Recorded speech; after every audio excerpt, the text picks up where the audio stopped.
Bonjour à tous, je suis Julien Neutre, le directeur de la création au Centre national du cinéma et de l'image animée. Et on est vraiment ravis de vous accueillir aujourd'hui. CNC Talent a à peu près 5 ans. CNC Talent, ça a été le premier fonds dédié aux créateurs du web dans le monde. Et depuis 1 an, on a développé un partenariat encore plus renforcé avec YouTube autour de Savoir et Culture, qui est une grande plateforme avec un portail dédié, un fonds d'aide, des masterclass autour de la médiation culturelle et scientifique. Et aujourd'hui, on a la chance d'accueillir Loïc Prigent, qui va nous faire découvrir les coulisses des coulisses de la mode. C'est les coulisses au carré, merci à lui. Donc avec beaucoup de fun et d'excitement à prévoir. Et je remercie beaucoup Mariam et Loïc, que je vais les inviter à me rejoindre, voilà, de passer ce temps avec vous tous. Merci d'être là avec nous. Donc, je m'appelle Mariam Ossava, je travaille à YouTube. Je travaille avec certains de nos créateurs, dont Loïc. Et Loïc, merci d'être là avec nous. Bonjour Mariam. Bonjour, tu vas bien? Oui, trop content d'être là. Bonjour tout le monde. Et du coup, ce qu'on va faire, c'est que je vais poser quelques questions à Loïc et ensuite on ouvrira à la salle. Donc, si vous avez des questions plus tard, n'hésitez pas, il y aura un micro qui passera. Et du coup, voilà, vous aurez la chance de poser des questions à Loïc Prigent aujourd'hui.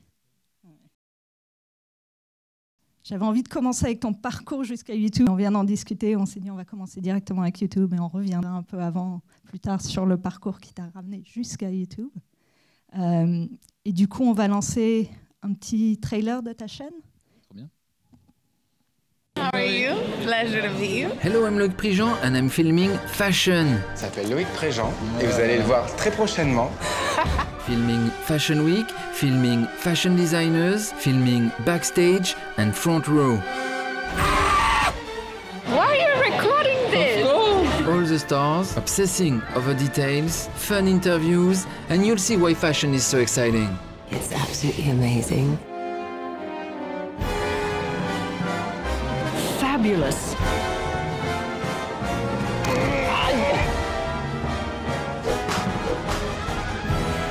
It's everybody's dream.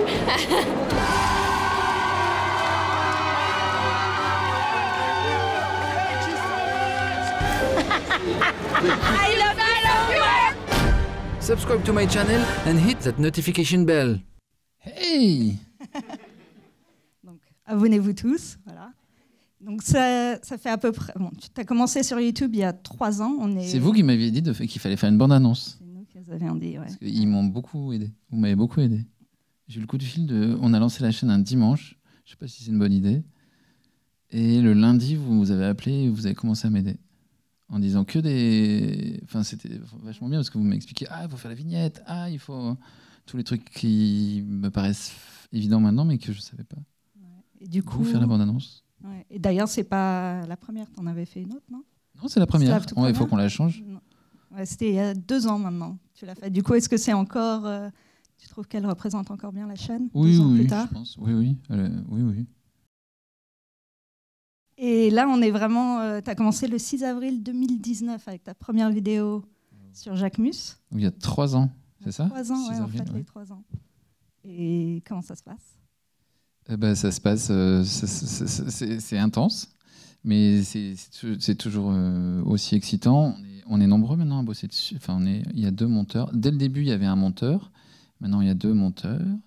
Il y a Julien Dacosta qui tourne avec moi, Constantin Maslakov donc, qui monte, Suzy Châtelier qui monte aussi, et à mon production, on a Natacha Maurice et Raphaël Nick Segondi. Donc on est, je sais pas compter, on est un peu 5, mais on fait d'autres choses aussi, quoi. Mais c'est vrai qu'on est quand même très YouTube-centrique. Et si on retourne un peu au début, quand tu as commencé la chaîne, du coup, et tu parles un peu des vignettes, des bandes-annonces, tout ça, comment ça s'est passé, les premiers pas? L'équipe était plus petite à l'époque aussi sur YouTube, non? Moi, j'étais très intrigué par l'écriture YouTube que je voyais et que je comprenais pas. L'écriture du vlog, en fait, j'ai mis que maintenant j'appréhende un peu plus et que je fais pas, mais c'était cette écriture-là qui m'intriguait beaucoup. Ces gens qui font du blogging, enfin du vlogging sur Emma Chamberlain, idole absolue, ou les vlogs de Lena Situation. Je trouvais ça vraiment dingue. Et je voulais vraiment émuler ça dans comment pouvoir raconter ça dans la mode. Quand j'avais fait une série qui s'appelait Le jour d'avant sur Arte, l'idée originale était de montrer tous les rushs. Donc, ça fait longtemps que je travaillais par cette idée de mieux montrer les rushs, mieux montrer en longueur ce qu'on a eu à l'image. Et c'est vrai qu'il y a eu un défilé en janvier 2019 où on avait filmé pendant 16 heures. On avait 16 heures de rush dans les ateliers et tout. Et on avait diffusé 3 minutes. Donc j'aimais pas le ratio. Et j'avais envie d'aller sur YouTube depuis très longtemps. Ça me paraît indispensable aujourd'hui, incontournable de parler sur YouTube. Mais j'avais conscience qu'il fallait parler différemment sur YouTube de la façon dont je peux parler sur d'autres plateformes ou à la télévision. Et donc c'était de trouver mon vrai... L'hésitation que j'avais, c'était comment trouver ce rythme. Et je pense qu'on le voit dans les premières vidéos. Enfin, moi, je le vois dans les premières vidéos. On élargit, les séquences sont plus longues. Et ça a vraiment changé notre façon de tourner, ça qui est assez marrant. On ne tourne pas du tout pareil. Aujourd'hui, Julien Dacosta qui tourne vraiment à chaque fois avec moi, on a complètement changé notre façon de tourner grâce à YouTube. Du coup, ça a changé la façon que vous tournez aussi pour la télévision. Ouais, complètement. Et comment ? On tourne plus en longueur, on y va, on est plus à 360 degrés, parce que comme on sait que si on filme 16 heures, on pourra en diffuser sans complexe, parce que c'est vrai que c'était ça le truc génial de YouTube pour moi, c'était très défoulatoire de pouvoir faire des choses très longues, quoi. De pouvoir faire des 50 minutes sur des gens absolument... On a fait des 50 minutes sur des premiers défilés, quoi. Donc un truc où... Enfin, c'est des espèces de... Mais parce que ça nous obsédait, on se disait, on le fait si ça nous fait plaisir, quoi. Donc c'était ça qui était très, très intéressant. Est-ce que c'est ça qui t'a donné envie de te lancer sur YouTube, de pouvoir faire certaines choses que tu ne pouvais peut-être pas faire ailleurs ? C'était complémentaire. Envie de quelque chose de complémentaire, envie de pouvoir parler longuement de jeunes créateurs ou psychoter sur des détails, se faire avoir une écriture assez personnelle aussi et pas avoir à passer par tous les filtres qu'on a sur d'autres médias. De pouvoir être vraiment une relation directe avec le spectateur aussi. Et quand tu as commencé, du coup, qu'est-ce que tu as trouvé un peu le plus surprenant sur la plateforme ? Qu'est-ce qui t'a surpris ? Que je comprenais rien. Non, au début, c'était les commentaires. Les commentaires, il y a comment on appelle ça, un écosystème de commentaires assez étonnant quand on arrive sur YouTube et qu'on connaît les autres plateformes, où les gens sont hyper sympas. Et hyper constructif et tout. Et quand ils sont pas d'accord, ils le disent de façon constructive. Et ça m'a vraiment étonné. Et ça m'étonne toujours. Et du coup, tu passes du temps à les lire, à répondre, à communiquer avec l'audience. Big Flo et Oli, ils le disent aussi qu'ils ont tout lu, absolument tous les commentaires qui ont été publiés sur leur chaîne. Ils les ont absolument tous lus. Et je peux dire la même chose. Ouais. J'ai appris à lire l'emoji et je sais écrire emoji depuis aussi. Waouh. Ouais. C'est une belle langue. Et du coup, le truc le surprenant, j'ai l'impression que c'est aussi un peu ce que tu as trouvé peut-être le plus challenging. Mais est-ce qu'au début, comme tu as dit, c'était un peu compliqué, c'est des nouveaux codes, c'est une nouvelle plateforme. Comment est-ce que tu t'as appris ? Comment est-ce que tu as réussi à développer ça ? Pas mal. Avec vous m'avez dit faut un rendez-vous. Donc j'ai écouté tout. J'étais hyper scolaire. Dès qu'on me disait un conseil, je l'écoutais. C'était jamais des conseils éditoriaux. C'était toujours des conseils un peu structurels, en fait, de diffuser le même jour, même à la même heure, de faire gaffe aux vignettes, de changer la vignette si tel, je ne sais plus quel pourcentage n'est pas bon là, pourcentage de clics sur la vignette. CTR. Hey, le CTR, c'est quoi le click-through rate. Voilà. Donc quand le click-through rate est en dessous de X%, tu changes la vignette. Tu peux, ouais. Ça aide. Ouais. Non, mais c'est arrivé qu'on change une vignette et une vidéo qui dormait se réveillait. Ouais. Non, c'est donc vrai que c'est des codes très importants. Ouais. Les vignettes, les titres, tout ça, c'est vraiment ce qui montre la vidéo et ce qui fait que les gens ont envie de regarder. Et on continue de faire de façon assez organique, assez naturelle, assez spontanée les vidéos. Peut-être juste on essaie de mettre des petits tics de ci, de là, des petites rubriques qui peuvent revenir ou des choses qui peuvent créer une familiarité, une connivence avec le public. Et justement, quand on parle des trucs comme le CTR et le click-through rate, mais justement toutes les datas qui sont disponibles dans YouTube Analytics. Ça m'a rendu fou. C'est quand vous bossez en télé, vous avez 2 chiffres. On a quoi ? Il y a 2 chiffres que j'ai jamais compris ce que c'était.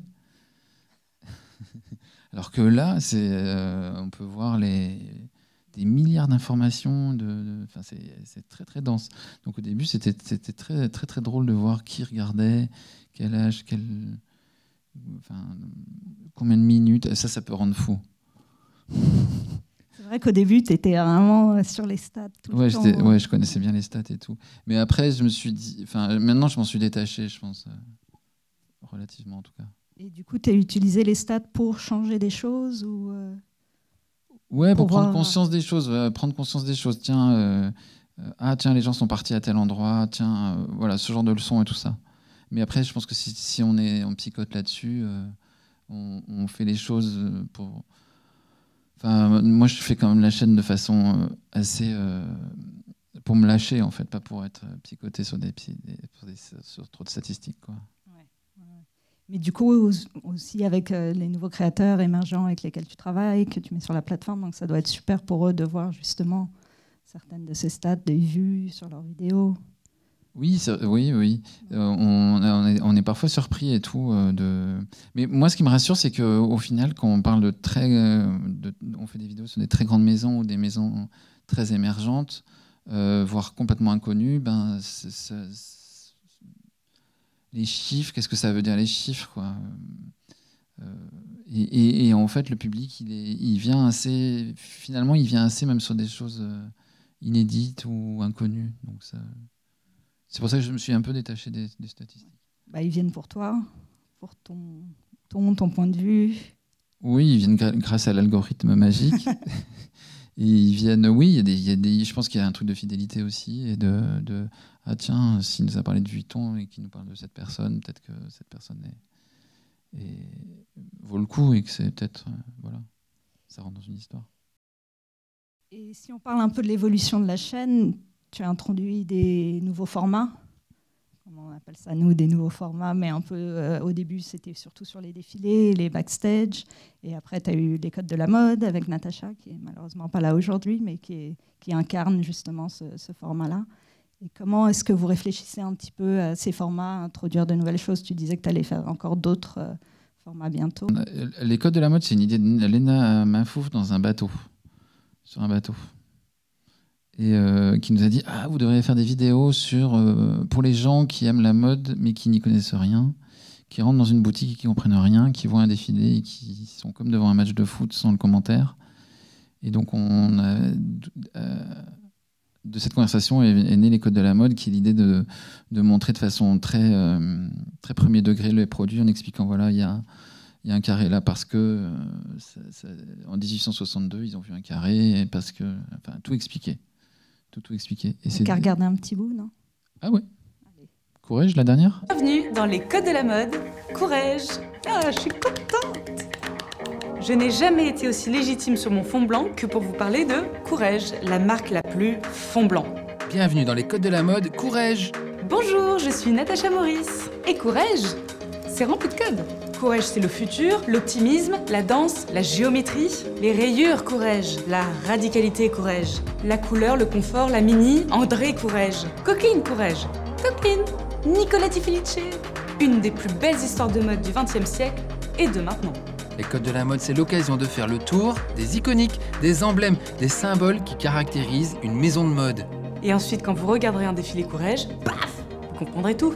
Et vous saurez tout de Courrèges. Pif, paf, boum, whiz. Vous serez calé comme une rédactrice de mode. Voilà. Et ce format-là, du coup, vous avez introduit celui-là, et c'est Natacha, du coup, qui incarne, ce qui est un peu différent des autres formats qu'il y a sur la chaîne. au niveau de l'équipe, comment vous y réfléchissez? Enfin, je sais, là, tu dis que c'est une idée de Léa Nena qui est venue comme ça, un peu en train de discuter, mais est-ce que vous essayez pour avoir un peu un brainstorm de qu'est-ce qu'on peut rajouter, comment on peut faire? Oui, on essaye et tout, mais c'est vrai qu'on est pris dans le format d'une fois par semaine et tout, donc j'aimerais encore plus faire de format et tout, mais c'est le temps qui manque, là. Le temps et la faisabilité, quoi. C'est ça la limite. On essaie de faire des vidéos qui sont assez produites et tout. Les codes de la mode, c'est assez chronophage à faire et tout. Mais on adore le faire. Et puis il y a 6 épisodes et l'idée est d'en faire vraiment pas mal. C'était l'idée qu'avait fait Virgil Abloh. Il avait fait sur son site une liste de vidéos YouTube tellement dingue. C'était pour un gars ou une fille de n'importe où qui voulait se lancer dans la mode. Et il avait fait des liens, il avait donné les liens vidéo de comment faire une sérigraphie sur un t-shirt, comment dessiner un logo, comment maîtriser Photoshop. En gros, on regardait ces 10 vidéos YouTube et on pouvait se lancer. Et donc, c'est l'idée pour la chaîne, c'est l'idée d'être comme une espèce d'école de mode un peu clandestine et fun surtout. Mais avoir une vraie bibliothèque, documenter la mode. Par exemple, pendant la pandémie, c'était vraiment l'idée de montrer les défilés qui se sont passés quand il n'y avait plus de spectateurs invités pour des raisons de distanciation et tout ça. Il y avait vraiment l'idée de montrer en longueur les défilés avec des gens masqués. On a fait des vidéos très très longues où tout le monde est masqué et tout, mais c'était vraiment l'idée de montrer, de garder ça sur une étagère en disant, voilà, si quelqu'un veut le regarder après, on aura un document de ça. Et pareil pour les codes de la mode, avoir une espèce de collection. Et sur ce sujet des vidéos, il y a une vidéo un peu folle que tu as fait sur les bijoux. Ouais, meilleur souvenir. Tu peux raconter?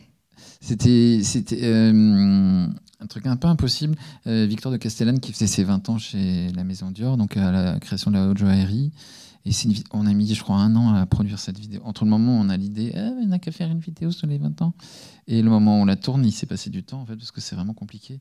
Et donc, la Maison Dior a joué le jeu. Ils ont rassemblé des pièces sur 20 ans, sachant que souvent les pièces sont achetées par des clients qui habitent très loin et tout. Et voilà. Donc, ils ont réussi à récupérer un espèce de trésor complètement fou.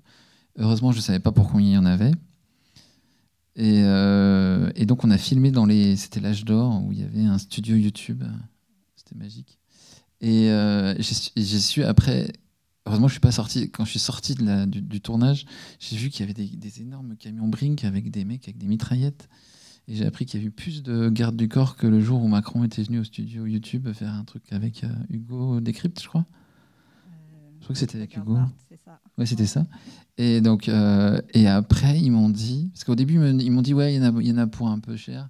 Et je crois qu'on avait pour, je sais plus si c'est 50 millions d'euros dans la pièce, ouais, dans une petite pièce.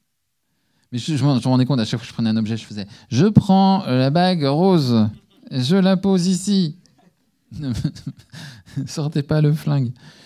Et voilà. Donc c'était assez fou ça. Et c'est génial justement que une maison comme Dior joue le jeu pour une vidéo que tu veux faire sur ta chaîne YouTube. Donc, est-ce que ça a changé un peu la relation avec les maisons? Les maisons de mode ont toutes été... J'ai eu assez peur qu'au début, je ne savais pas comment elles allaient accepter parce que ce n'était pas forcément le médium préféré des maisons de mode. Les maisons de mode avaient tendance à se servir de YouTube comme d'une étagère où ils posaient des vidéos de défilés ou de choses comme ça. C'était avant la pandémie. Depuis la pandémie, je crois que les maisons utilisent vraiment YouTube comme un diffuseur très important au moment de la Fashion Week. C'est vraiment un endroit où on regarde les défilés en direct. Ouais. Et j'allais faire une vanne que je ne vais pas faire. Et donc je savais pas trop comment ça allait se passer. Et en fait, il n'y a vraiment eu aucune réticence de aucune maison. Au contraire, elles ont été très. Maintenant, elles sont plutôt elles sont étonnées quand il n'y a pas la vidéo, quoi.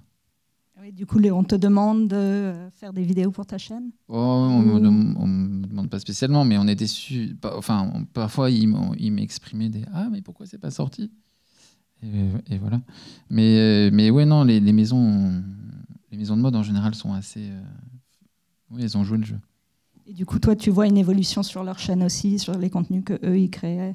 Je trouve je trouve que pas assez. Je suis étonné qu'ils ne se servent pas plus de l'outil YouTube pour créer pour parler avec le vocabulaire de YouTube, les possibilités de YouTube. C'est-à-dire parler de façon relativement directe, utiliser le médium pour être long, faire des formats... je crois qu'il y a des chaînes secrètes. Je crois qu'il y a des maisons qui ont des chaînes secrètes qui envoient les codes au VIC, donc au Very Important Clients. Et il me semble que des grosses maisons françaises expliquent en longueur leur collection avec des ambassadrices, des ambassadeurs, et qu'il y a 1500 personnes extrêmement riches qui ont l'accès et qui se font évangéliser à la collection comme ça. Oui, il me semble. Je n'ai pas participé, mais j'ai cru comprendre que pendant la pandémie, ça avait servi. Un réseau secret sur YouTube. Ouais, il y a un dark YouTube. Enfin, il y a un bling YouTube, il y a un dark bling YouTube. T'imagines ? Il faut être riche pour avoir les codes, je pense. Moi, je les ai pas. Mais je trouve qu'il devrait... Enfin, c'est un regret que j'ai. Je trouve que...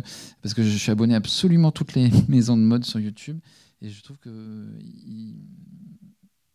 je trouve qu'il pourrait vraiment se servir de ça pour parler à leur clientèle, mais pas que la clientèle, quoi, raconter plein de choses. Il y a quelques maisons qui font un travail vraiment dingue sur YouTube. Ça commence. Et du coup, ça arrive vu le succès de ta chaîne, qu'ils te demandent des conseils ou... Oh non. Peut-être qu'ils devraient, du coup. Ouais. Non, je ne suis pas conseiller secret. Et tu as fait beaucoup de collaborations aussi. Oui, ça c'est une reco YouTube que j'ai écouté sagement. Au début, je disais pourquoi. Puis très vite, je me suis bien amusé, donc j'ai adoré. Avec la première, c'était avec Léna Mafouf en plein confinement, juste avant le confinement, que j'ai amené au défilé Balmain. Alors aujourd'hui, elle est premier rang et tout, mais à l'époque, c'était genre un défi. C'était pas elle-même, elle était très étonnée. Du coup, c'était très mignon de filmer son étonnement face à ça. Mais c'est la recommandation de YouTube, c'était vraiment de marier, de faire des espèces de collaborations comme ça. Et je l'ai refait plusieurs fois et c'est vraiment des rencontres vraiment géniales. Et la toute dernière là, que tu as faite avec Squeezie, avec un petit gars qu'on essaie d'aider. Et comment ça s'est mis en place, ça On s'est rencontrés. Je l'avais rencontré à un défilé Lacoste. Je lui ai foncé dessus. Je lui ai dit c'est quoi le secret des titres sur YouTube ? Parce que je comprends toujours pas comment on fait les bons titres sur YouTube. Et il était là, je sais pas. J'étais tellement déçu. C'est comme l'algorithme, les titres, personne ne sait en fait. Il faut tester. Ouais. Quelqu'un sait comment faire un bon titre sur YouTube ? Non, c'est ça. Moi, je mets des points d'exclamation et j'écris en capital. C'est mon secret. Faut pas le dire à tout le monde. Oh bah si. Alors moi, je suis pour que l'info circule. Je suis pas pour regarder les petits secrets. Et non, je lui ai demandé, il m'a dit non, j'étais déçu. Et suite à ça, non, je l'ai dragué. Je l'ai dragué comme un fou. Et du coup, je voulais qu'il aille voir Enfin voilà, je voulais vraiment qu'il vienne au défilé et tout. Et donc, chez Dior, ils sont très réceptifs à YouTube. Et donc, quand j'ai demandé à Dior, ils ont dit d'accord. Et donc, il est venu avec moi au défilé Dior Homme par Kim Jones. Et l'idée était de l'amener dans les coulisses face aux accessoires, parce qu'ils sont vraiment zinzin, les accessoires. Ils ont une table où ils mettent tous les accessoires avant un défilé. Et même moi, qui pourrais en avoir vu beaucoup, à chaque fois, je suis assez épaté par la folie. Et donc, on l'a amené devant pour voir sa réaction. Et c'était très, très mignon. Ouais, c'est super. Il essaie les petits chapeaux. Oui, et on lui fait croire que ça lui va. Ouais, j'ai vu. Jusqu'à ce qu'il trouve un miroir. Mais ça lui va bien. Moi, je trouve que ça lui allait bien. C'est un petit côté bizarre, mais... Et tu dis justement que Dior est un peu plus ouvert à ça maintenant. Est-ce que... Dior, ils étaient déjà très ouverts à ça. Ils ont 1 million d'abonnés sur YouTube. Ils ont passé le 1 million d'abonnés sur YouTube et c'est pas par hasard. Dior, ils ont été très... Et du côté sur la limite de l'agressivité sur YouTube. Du côté... Non, mais ils sont bien, quoi. Enfin, ils ont une vraie politique. Bien, ouais. Non, et puis pour le coup, ils produisent des contenus pour YouTube, je crois. On a une équipe aussi qui travaille beaucoup avec toutes les maisons de couture aussi. Donc, Et du côté des influenceurs et les maisons, du coup, est-ce que tu trouves qu'ils sont de plus en plus ouverts? Parce que c'est vrai qu'au début, c'était pas évident d'amener des gens comme Léna ou même Squeezie. Oui, c'est vrai qu'au début, c'était pas, mais maintenant, c'est toujours pas une évidence parce que les maisons ils veulent accueillir le plus de gens possible, c'est sûr, mais ils n'étaient pas sûrs que ces gens maîtrisent les codes ou soient pas trop, que ce soit pas un dérapage, quoi, je pense. Je pense que la première vidéo avec Léna leur a montré que non, justement, il y avait une fraîcheur et un appétit qui était très sincère et du coup, que ça pouvait que fonctionner, quoi. Et c'est vrai qu'on voit ça beaucoup maintenant, enfin de plus en plus, en tout cas, avoir des égéries qui viennent du monde du digital. Oui, c'est vrai. Ah bah oui. Un autre style de collaboration, mais tu as travaillé aussi avec des institutions culturelles. Ouais. Et je crois qu'on en a peut-être dans la salle qui sont là aujourd'hui. Institution. On va montrer un petit extrait d'une de tes dernières vidéos que tu as fait avec le musée d'Orsay. Il y a 10 jours, ouais. Face à face avec les autres chefs-d'œuvre de Whistler détenus dans les collections d'Orsay. Et on est là pour assister à l'accrochage. Paul Perrin du musée d'Orsay, notre guide, Xavier F. Salomon, le directeur adjoint de la Frick Collection, nous éclaire, nous illumine, nous livre les secrets et les anecdotes. C'est du luxe pur, et oui, ils sont habillés dans le plus pur style grand conservateur de musée. On parle du sens de la mode de Whistler, on est seul dans Orsay, c'est un délire. And we have a mood board. Tu vas nous le faire? Mood board. Et c'est pas la première. C'est une rubrique, c'est le mood board. C'est de temps en temps on fait ça. C'est donc mood board. On prend le thème, un thème qui est dans l'inspi du défilé, là de la vidéo, et on compile plein de défilés récents qui sont sur ce thème-là. Donc on a fait la mode et les voitures. Et il y avait plein de trucs. Les mecs en slip, il y en avait plein aussi. Et là, c'était la mode 19e siècle dans les défilés récents. Et il y avait plein de trucs aussi. Franchement, à chaque fois, je me dis, parce que c'est Julien Dacosta qui fait les recherches, à chaque fois, je me dis, le pauvre, je suis vraiment sadique. Et en fait, à chaque fois, il trouve en 5 minutes. Plein de trucs. Ouais. Et YouTube mine. Tout est à la portée de doigt. Et non, je suis trop fier. J'étais trop fier de voir ça. Mais ouais, c'est super. Et c'est pas la première que tu fais, ni avec le musée d'Orsay d'ailleurs, je crois que tu avais fait. C'est la seconde avec le musée d'Orsay. Là, il y avait la Frick Collection de New York, donc méga chic. Franchement, je suis trop fier. Et oui, et donc c'est l'idée de filmer l'accrochage des tableaux, parce qu'il me semble que ça ressemble à un fitting. C'est-à-dire que c'est un moment où tout n'est pas prêt, où les choses sont en train de se faire. Donc, et d'avoir les tableaux à plat, d'avoir des gars qui les posent, d'avoir un conservateur qui dit non, plus à gauche. Et de commenter évidemment les tableaux, et de psychoter sur les tableaux et tout ça. Et de regarder les. Enfin, moi, je regarde les tableaux à ce moment-là comme un défi, comme je regarde les références d'un défilé de mode. Et du coup, avec peut-être un regard qui est décalé, mais toujours respectueux, évidemment. Enfin, pas forcément d'ailleurs. Et donc des vidéos qui sont assez longues au final, et où je montre pas toute l'expo parce que je veux pas tout spoiler, mais qui sont quand même comme une visite super privilégiée d'une expo, quoi. Et ces vidéos-là, du coup, c'est. Je voudrais en faire tellement plus. Avec qui tu aimerais en faire? Carnavalet, je veux tout fouiller Carnavalet, je veux fouiller tous les musées de mode aussi. Je vais aller au Louvre. Ouais. Trop bien. Ouais. Il y a des tableaux de Delacroix au Louvre, je pense qu'on pourrait faire des bonnes vidéos. Quelqu'un du Louvre? Il y a des orgies de vêtements chez vous. Collaboration. Ah ouais. Les drapés au Louvre. On peut faire une série. Hein. Voilà. C'est fait, la magie. Oui, non, moi, je voulais faire l'art pompier à Orsay. Les tableaux où il y a des pompiers, littéralement. Tu vois. Il y en a plein, en fait. Il y en a plein. Je pense que ça ferait plaisir à beaucoup de gens. Pourquoi on appelle ça l'art pompier? Parce qu'il y a des pompiers dans l'œuvre? Je sais pas. Mais il y a des pompiers dans les... Quand tu fais gaffe, la prochaine fois que tu vas à Orsay, il y a des pompiers dans les œuvres. Pas dans les manets, mais dans les trucs un peu, tu vois, de 19e triomphant. Okay. C'est une obsession. Les pompiers? Non, les pompiers dans Orsay. Dans les toiles d'Orsay. Et du coup, comment la vidéo avec le musée d'Orsay, mais c'est eux qui viennent vers toi, c'est toi qui les approches? C'est moi qui les approche, c'est qui qu'est-ce qui se passe, et voilà, et ils nous ouvrent les portes, ils jouent vraiment le jeu. Et non, Orsay, et les arts décoratifs aussi, ils ont vraiment ouvert le jeu, les portes, et on a filmé un truc qui n'est pas encore sorti chez Carnavalet. Et ouais, non, et à chaque fois, ouais, a priori, en tout cas, à chaque fois dans un accrochage. C'est arrivé qu'on soit pas en accrochage, mais presque tout le temps. Je vais changer un petit peu de direction, mais on regardait justement les stats de la chaîne YouTube tout à l'heure, mais au niveau de l'audience, on peut dire les chiffres ou pas?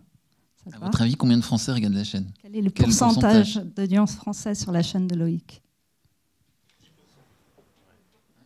Ah ouais, bon. Ouais, c'est ça. Ouais. 12, c'est ça? 12%, ouais. Ouais, 12% de Français. Ouais. Au début, les vidéos sont en français? Les vidéos sont parfois en français. Et par exemple, les codes de la mode, c'est en français. À chaque fois, on se prend la tête pour les sous-titrer, nous. Et on propose le sous-titre en comment on appelle ça? On peut les activer, quoi. On peut les activer. Ouais. Et donc, il y en a en français, mais le pourcentage, ce serait 20-80 quand même, de vidéos en français. Ouais, c'est ça. Je pense. Je me rappelle, j'avais demandé à Derek Blasberg, do you think I should do it in English? Et j'avais vu son œil faire ding. Il fait no. Et vous êtes très cool là-dessus, c'est que vous insistez jamais. Il a dit oh maybe you could. Vous en avez fait ouais, quelques-unes. Et les Français détestent mon accent. C'est vraiment il y a une unanimité où les gens disent ah l'accent est pas possible et tout. Ce qui me rend hyper triste parce que je trouve que je trouve que c'est une attaque personnelle. J'ai pas fait à tous j'ai envie de leur répondre. Je n'ai pas fait d'école à Eton. Je n'avais pas une nounou qui venait de Pennsylvanie, excuse-moi. J'ai fait les études que j'ai fait et c'est mon accent. Et il fait partie de moi, quoi. C'est pas une pause et tout ça. Et voilà. Tous les étrangers adorent. Les étrangers trouvent ça sexy. Enfin, certains. Et ouais. Donc bon, j'assume l'accent gate, tant pis. Mais c'était aussi l'idée d'aller sur YouTube pour aussi parler à d'autres gens et ouvrir mon spectre des gens à qui je pouvais parler, quoi. Je trouvais ça cool. Ouais, c'est très très divers en fait. Tous les gens qui regardent, c'est vraiment partout dans le monde. Et aussi, ça dépend des featuring dans les vidéos. Donc dès qu'on a Blackpink, il y a un effet Blackpink. Ouais, Donc, si vous avez des soucis d'audience, un mot, Blackpink. C'est arrivé par hasard. On a entendu des cris devant un défilé Céline. On s'est dit, il crie très fort. Et donc, on a filmé la personne pour qui il criait. Il ne criait pas dessus. Lisa des Blackpink. Et même les gens de Céline étaient hyper étonnés. Oh là là, il crie beaucoup. Et on s'est retrouvés, du coup, à filmer un phénomène tout en faisant toujours des vidéos sur le défilé auquel les chanteuses de Blackpink assistaient. Mais c'est vrai que ça a créé un engouement. On a une vidéo à 10 millions de vues. Je me souviens, au début, je pense que c'était une des premières qui était arrivée à 1 million de vues. Oui, on a eu 1 million en une semaine, une fois. Ouais. On diffusait le samedi, et le jeudi, on avait 1 million. Ce qui est pratique, parce que j'ai pu voir combien ça rapporte 1 million de vues. Quand tu as 1 million de vues en une semaine. J'étais hyper déçu. On m'avait fait rêver, les youtubeuses, elles vivent à... Mais non.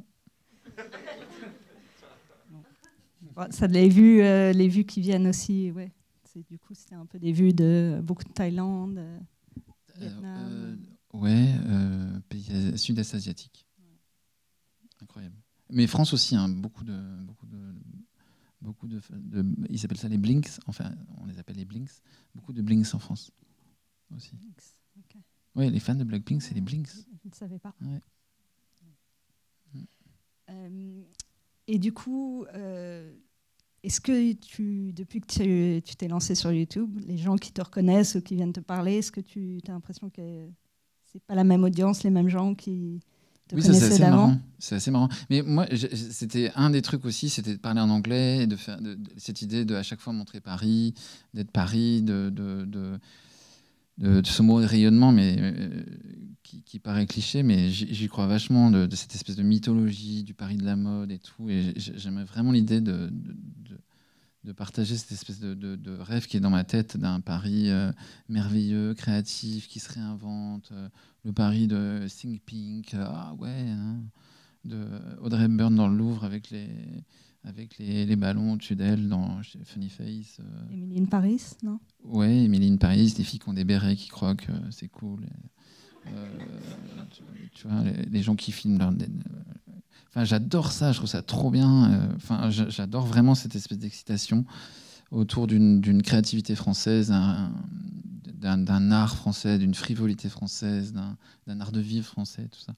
Et donc, j'adore parce que du coup, sur les défilés, maintenant, il y a des gens qui me disent... Alors déjà, depuis le Covid, les gens se disent beaucoup plus bonjour sur les défilés, ça c'est vachement plus sympa. Ouais. Et non, c'est hyper mignon parce qu'il y a des gens que je connais pas et qui viennent me voir et qui me disent bonjour, I love your videos et tout ça, et qui viennent de loin et à qui je parlais pas avant en fait. Donc ça c'est cool. Mais en tant qu'audience un peu internationale, tu le sens un peu, vu qu'avec la chaîne YouTube et l'audience qui est un peu partout dans le monde? Non? Oui, je le sens. Les statistiques, c'est ça. Le deuxième pays, c'est l'Amérique. Après, c'est vite des pays dans lesquels je suis pas allé, dans lesquels j'ai pas mis les pieds, quoi. Donc j'apprécie vraiment cette possibilité-là de parler à vraiment une audience hyper morcelée comme ça. On avait une youtubeuse en Angleterre qui avait une pâtisserie qui faisait des cupcakes et elle avait une audience énorme en Asie et en fait c'était fou la queue des gens qui venaient à Londres juste pour aller à sa boutique, qui venaient à cause de sa chaîne YouTube pour acheter ses cupcakes à Londres, mais qui venaient du Vietnam, de la Malaisie. Ouais, l'empreinte carbone des cupcakes, c'est violent. Ça vaut le coup, c'est bon, non? J'ai presque fini, donc je vais bientôt vous passer la parole, donc si vous avez des questions. Je me demandais justement si on ouvrait ta page YouTube, ta homepage, qu'est-ce qu'on y trouverait? Ce que je regarde, parce que je suis abonné, c'est entre le bibliothécaire avec qui a une cravate en maille.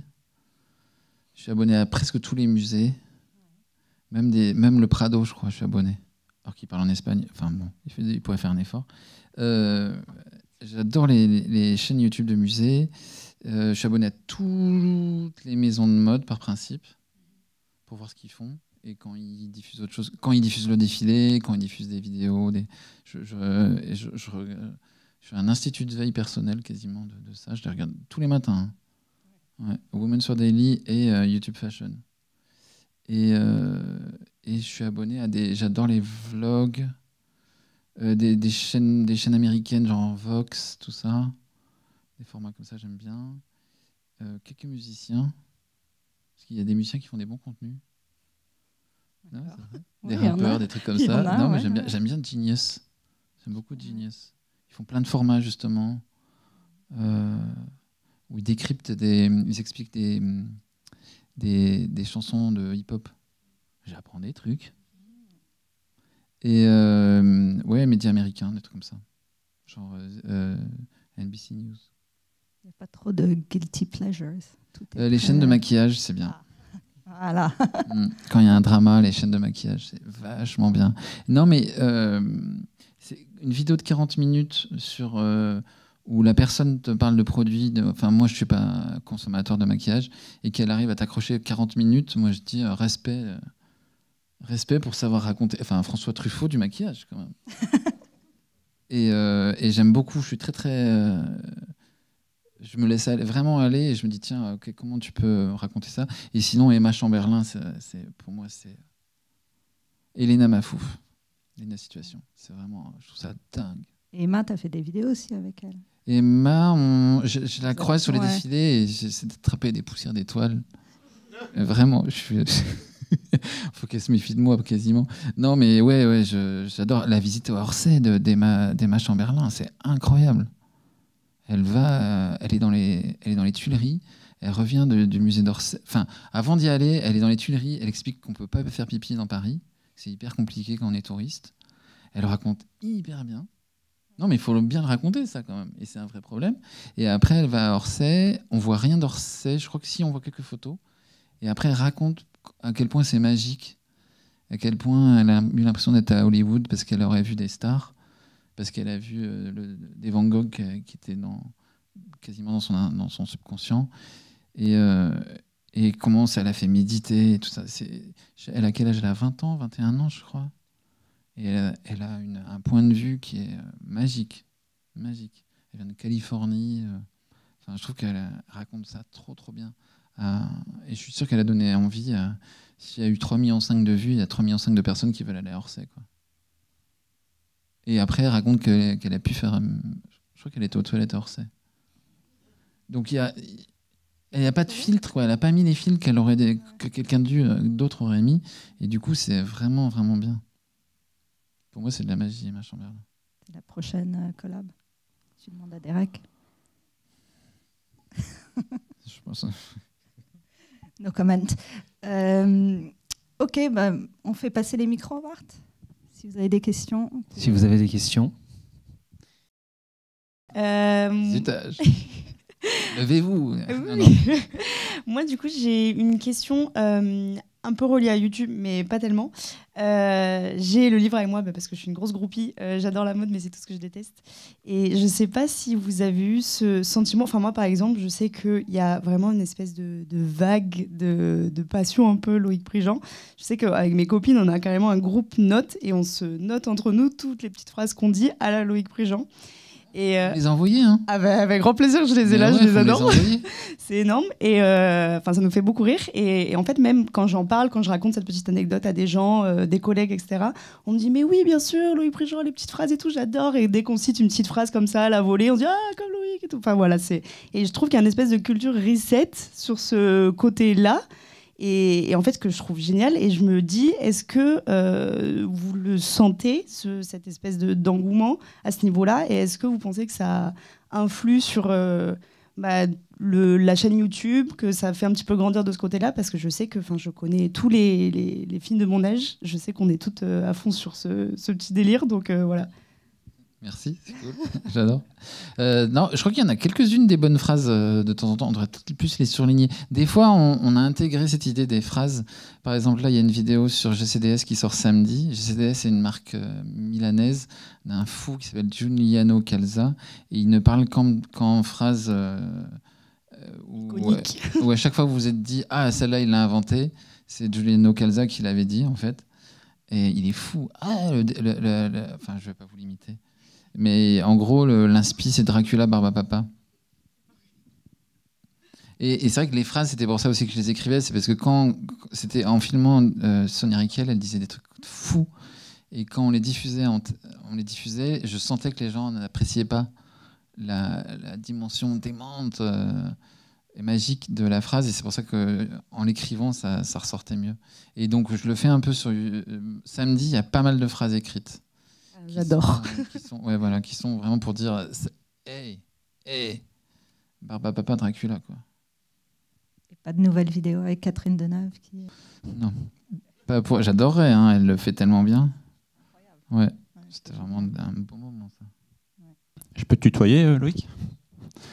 C'est quoi tes bons conseils pour le storytelling, pour faire une bonne vidéo qui fait plein de vues? J'ai regardé donc il y a YouTube Creators. Et j'en ai regardé une récemment. Je suis abonné à la chaîne YouTube Creators et ils donnent des conseils et tout ça. Et il y en a une, il y a fin de l'été, qui m'a retourné la chaussette qui me sert de cerveau. Et j'étais là, waouh! Et le type expliquait comment raconter une histoire à des gens qui sont en dehors de votre cercle d'intérêt, quoi. Comment aller chercher des gens qui ne sont pas des psychopathes de l'ourlet et leur raconter, les intéresser au truc, quoi. Mais c'était beaucoup plus fort que moi. Tu peux faire un résumé ou pas?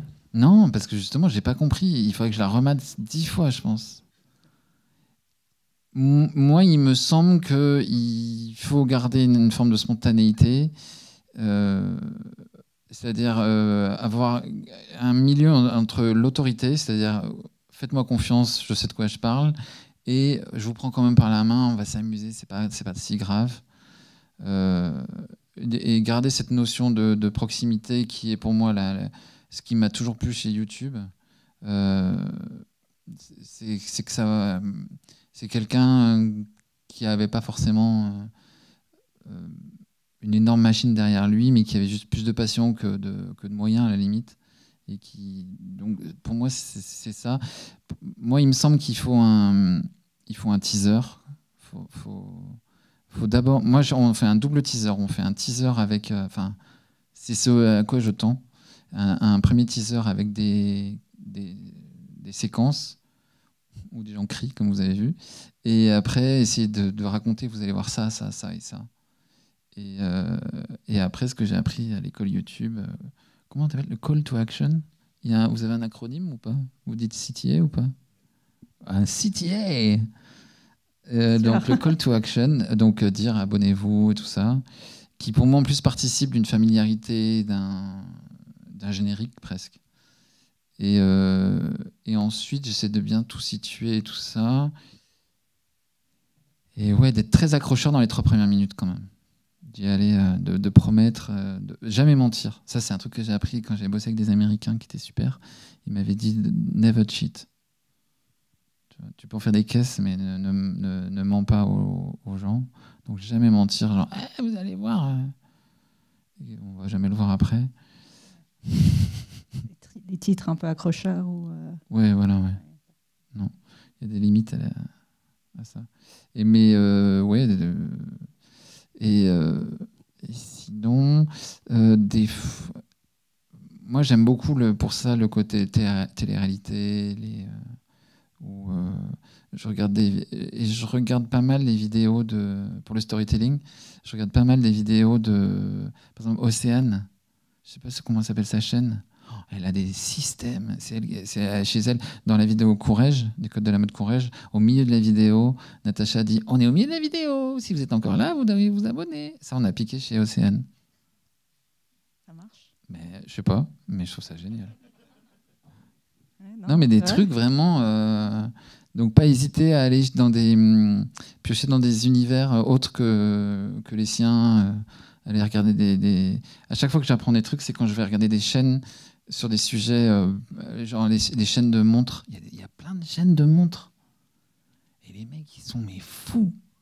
Enfin, ils sont passionnés. Ils sont pas fous, ils sont passionnés. Et donc, j'aime bien m'en regarder une ou deux de temps en temps. Pas non plus. Il y a même des chaînes sur les ascenseurs. Tu as déjà vu? Sur tous les bruits qu'ils font à chaque étage, les différents. Mais c'est expliqué et tout, ou c'est juste un truc d'écouter? Un peu tout, ouais. Les différents styles tu d'ascenseurs. Ouais. Ah ouais. Ça, je trouve j'apprends vachement en regardant ce genre de choses. Je trouve qu'il y a plein de petites idées, plein de trucs à picorer dans ces choses-là. Merci. Bonjour. Salut. J'avais une question très pragmatique pour toi. Quel est le modèle économique de la chaîne? Parce que tu disais que le million de vues n'était pas très rentable. Et comme vous êtes une équipe quand même de 5 personnes, comment ça se passe? En fait, dédié, il y a Constantin Maslakov qui est monteur et une deuxième monteuse qui vient d'apparaître, qui est Suzy Châtelier, qui va vachement monter. On va essayer de monter plus de vidéos et monter des shorts. On a un revenu publicitaire qui fluctue et qui est pas dingue, qui en gros prend en charge leur salaire. Et voilà. Mais moi, je le fais pas. Je cherche pas à avoir un équilibre. Je l'ai pas vu comme un truc de rentabilité ou de. On est payé on se paye sur les projets qu'on fait à la télévision ou ailleurs. Voilà. Donc c'est pas une danseuse non plus, hein, mais c'est pas quelque chose c'est pas un exercice en rentabilité. C'est un exercice de passion et aussi de s'éclater et de plaisir et de pouvoir faire des choses très faciles. Enfin, il y a une légèreté, même si parfois on met un an à négocier une vidéo parce qu'elle est compliquée. Il y a quand même une légèreté. L'appareil est incroyable, quoi. On peut vraiment faire des choses. Pour moi, YouTube, c'est comme quand la musique est arrivée et qu'il y avait des TB303 et que et qu'on pouvait faire de la musique dans son studio et qu'on pouvait. Pour moi, c'est ça. C'est un truc marxiste, quoi. Il y a vraiment un truc où on peut faire sa chaîne dans sa chambre, quoi, littéralement. On n'a même pas besoin de chambre. Un téléphone. Ouais. Donc, je pars de ce principe-là, quoi. Même si bon. Mais j'ai pas fait pour la rentabilité. Mais du coup, vous faites beaucoup de. Enfin, vous êtes déjà sur les défilés, vous étiez avant, donc le contenu est déjà filmé. Enfin, c'est pas. Ouais. On filme, oui, mais on filme quand même pour. On fait du contenu pur aussi, quand même pas mal. Ouais. Mais et tu as des marques qui t'approchent aussi pour faire des projets. Elles ont envie d'être sur certaines ont envie d'être sur la chaîne, oui. Donc ils voient que c'est un moyen de pédagogie qui est pas mal. Donc il y a des marques en mal de pédagogie qui nous appellent, ouais. qui voudraient être. Ouais. Et là-dessus, tu te gardes une liberté justement de refuser ou. Ah oui, bien sûr. Ouais. Ah bah tu tiens vraiment à. Ah, toujours. C'est jamais des collabs en fait. Non, il n'y a pas eu. Non, c'est toujours. Après, si une marque appelle et qu'elle a envie, que tout d'un coup, ça veut dire qu'elle va ouvrir des portes qu'elle n'avait pas ouvertes, moi, je suis pour. Je suis vraiment pour. Bonjour, merci beaucoup déjà. On s'est parlé des vlogs, des shorts là, juste là. Qu'en est-il des lives? Est-ce que c'est un format qui vous intéresse? Je suis mauvaise élève, je ne sais pas si vous en faites. Non, alors j'ai fait première. Ah, c'est génial, première. On avait mis il y a un décompte 4 minutes. Et on était un peu sadique parce que je pensais que on l'avait fait pour des vidéos avec les Blackpink parce qu'on sentait qu'il y avait une audience qui était familière de ce genre de dispositif. Oh là là, j'avais l'impression d'être. C'était cruel, quoi. C'était 3 minutes 59, 3 minutes 58. Parce qu'il y a une espèce de. Vous avez mis un dispositif vraiment génial, c'est un décompte. On peut choisir son humeur et tout. Je trouvais ça fou. Et par contre, j'ai adoré après. J'ai trouvé ça sadique. Après, ce que j'ai trouvé vraiment mignon, c'était il y avait un live chat avec les fans qui commentaient, qui réagissaient, et je pourrais réagir avec eux, leur dire ah mais oui, mais ça, vous inquiétez pas, ça arrive plus tard, ou je sais pas. Enfin, il y avait un dialogue que j'ai trouvé vraiment agréable, vraiment cool. On l'a fait quelques fois, et j'adorerais faire des lives quand Clubhouse avait ouvert. Avec Julien Dacosta, on avait commencé à faire des Clubhouse qui étaient on débriefe les défilés dans la voiture. Donc je pense que ce serait marrant de filmer, mais on ne serait plus invité nulle part. Donc ouais, les lives, je trouve vraiment bien. Et je trouve que ce que je disais en premier, c'est qu'un des premiers trucs qui m'a surpris, c'était l'écosystème des commentaires que je trouvais très positif, constructif et plutôt sympathique. Même si évidemment il n'est pas que ça. Mais du coup, profiter de ça pour faire des lives, ouais, je trouverais ça bien. Mais j'ai peur de ma spontanéité. C'est pas chose facile, très clairement. Ouais, c'est ça. Vous en faites? Non, justement, c'est une question qu'on se pose de faire des lives ou pas pour une maison de luxe. Mais déjà, on t'attend sur les premières, pareil. On regarde le countdown, on se dit oh là là, excitement. Mais c'est intéressant le point des commentaires, effectivement, que nous, on n'active pas aujourd'hui. Et les lives, je pense qu'on est trop filiaux aujourd'hui pour essayer de tenter. Et c'est pas facile. C'est une autre problématique. Les commentaires sont faciles, je trouve, à modérer. Je suis toujours étonné des maisons qui laissent des commentaires qui, moi, me feraient cracher ma Valda.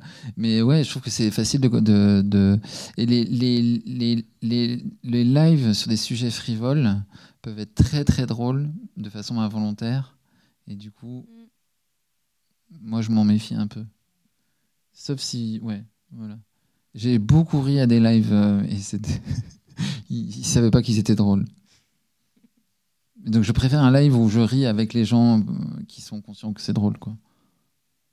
Je trouve pour le live, il faut vraiment avoir un moment où les gens ont envie de regarder en communauté, en fait. Oui, c'est ça. Un truc précis qui fait qu'on a besoin de le regarder à cette heure-ci, tous ensemble. Un reveal de quelque chose ou une annonce, peut-être, je sais pas. Le sport, des choses comme ça. Bonjour Loïc, j'avais juste une question avec YouTube et du coup aussi, par exemple, je trouve on voit aussi de plus en plus l'équipe sur Insta, on connaît leur tête et tout ça. Est-ce que c'est pas plus dur de filmer les backstage et d'avoir des gens qui sont encore spontanés et naturels, qui n'essayent pas justement de raconter des phrases un peu qui seront retenues? Est-ce que c'est pas plus dur finalement d'être plus en plus connu du grand public pour filmer des backstage En fait, les gens avaient peur de moi au début parce qu'ils ne me connaissaient pas trop. Bonjour. Je voulais revenir sur la question des marques qui vous sollicitent pour travailler avec vous. Comment est-ce que vous sélectionnez du coup les marques avec qui que vous allez filmer? Et une autre question, lorsque vous travaillez avec les maisons et que vous filmez leur actualité, leur défilé et pas que, et c'est des maisons qui ont des actualités très foisonnantes, et comment est-ce que vous sélectionnez une actualité plutôt qu'une autre? C'est un problème. C'est le problème pour lequel j'ai créé la chaîne YouTube, qui était j'ai trop de rush. C'est évidemment reproduit maintenant. C'est-à-dire que j'ai toujours trop de rush en vrai. J'ai du retard. Là sur la chaîne, j'ai 3 défilés Chanel de retard, je crois. Et encore sur cette année. Mais ils en font 12 dans l'année, les gars. Pardon? Ouais, voilà, mais il y a. J'ai pas fait les métiers d'art de décembre, j'ai pas encore fait la couture de janvier, et j'ai même pas fait octobre.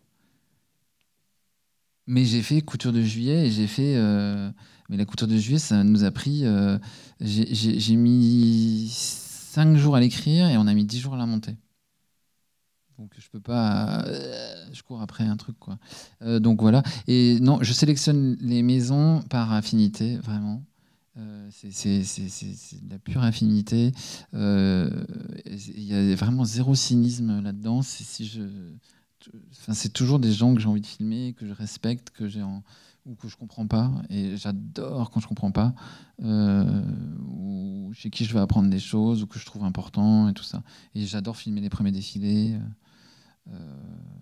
On a le premier défilé de la Créole qu'on a filmé, c'est incroyable, qu'on va diffuser bientôt. Donc c'est vraiment ça. Et après, les maisons qui nous appellent, si c'est des gens chez qui je suis pas allé, ma question c'est qu'est-ce qu'on peut raconter, parce que parfois il y a des maisons qui ont beaucoup d'appétit pour qu'on vienne, mais personne ne peut parler. Ça c'est grand. Tu peux filmer la réunion, mais pas les personnes qui y sont. Ça j'ai entendu récemment. Tu peux la filmer, mais elle n'est pas spokesperson, donc elle ne pourra pas parler. Qu'est-ce que j'ai vu? Ça, j'en ai vraiment souvent. Un manque de spontanéité, un peu de liberté. Et ça, c'est vrai que la spontanéité de YouTube, quand elle arrive là-dedans, tu peux pas trop, quoi. Mon regret, c'est par exemple la joaillerie. J'aimerais vraiment beaucoup plus filmer la joaillerie. Et une Victoire de Castellane qui est fantasque et qui parle et qui s'exprime et qui raconte bien son histoire. C'est vrai que c'est difficile dans d'autres maisons qui ont moins de directeurs artistiques habitués à être mis en avant, ou que la maison accepte de les mettre en avant. Ou même les ouvriers qui travaillent dans les orfèvres, on ne veut pas forcément filmer leur tête parce qu'ils manipulent des cailloux à 5 millions. Et donc il y a des raisons de sécurité évidentes, quoi. C'est quoi ta pire expérience de tournage? Le stress des bijoux chez nos studios YouTube, c'était quand même bien violent. Non, l'autre jour, ah oui, oh là là, c'était horrible ça.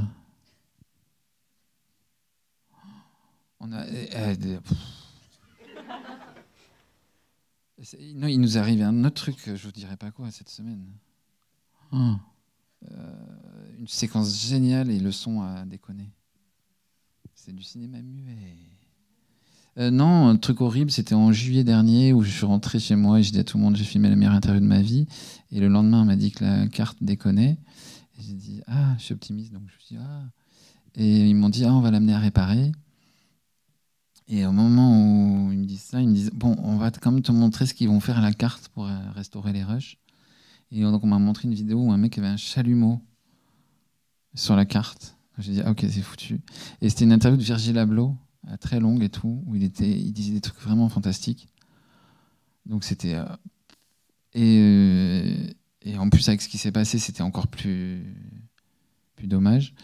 Et en fait, heureusement, Julien qui filme avec moi, mais qui filmait en retrait et pas avec un son parfait du coup, filmait. Et donc on avait ce rush là, et il y a des logiciels de restauration des sons. Donc on a réussi à récupérer le son. Ouais. Mais on a une bonne interview de Alexander McQueen à l'époque où vous connaissez le contre-rec? Alors le contre-rec, c'est quand tu crois que tu rec, mais tu rec pas. Parce que tu recais quand tu croyais que tu réquais pas. Donc l'image, c'est on voit les pieds de... Tu as des pieds, hop, on voit Alexander McQueen qui dit « Hi, good evening ». Et dans le rush, après, on voit la tête de McQueen qui dit « Thank you very much ». Et les pieds qui ressortent comme ça. En plus, le défilé, on achève bien les chevaux qui sont son chef-d'œuvre, enfin un de ses chefs-d'œuvre. Et ouais, voilà. Horrible. Mais heureusement, j'étais derrière, j'avais filmé avec une toute petite caméra, donc on avait sauvé le truc. Et l'ingé son avait enregistré. Mais le contre-règle, c'est le pire truc. Avec la perte de rush. Bonjour. Déjà, donc, le Louvre, les portes sont ouvertes, hein, si jamais tu as envie de faire quelque chose avec nous. J'arrive. Let's go. Moi, j'avais une petite question sur le multilinguisme et le fait que tu as une audience qui est assez internationale. Vous en parliez un peu plus tôt, et c'est quelque chose qui est aussi le cas sur la chaîne du Louvre. Et comment tu acclimates ton audience au fait d'avoir parfois des vidéos en anglais, parfois en français? Est-ce que tu as des commentaires de gens qui disent qu'ils n'ont pas trouvé les sous-titres? Enfin, voilà. Oui, nous, on a vraiment tout. Ouais, enfin, pas tout le temps. Mais j'écris dans la légende Subtitles are available si c'est en français et inversement.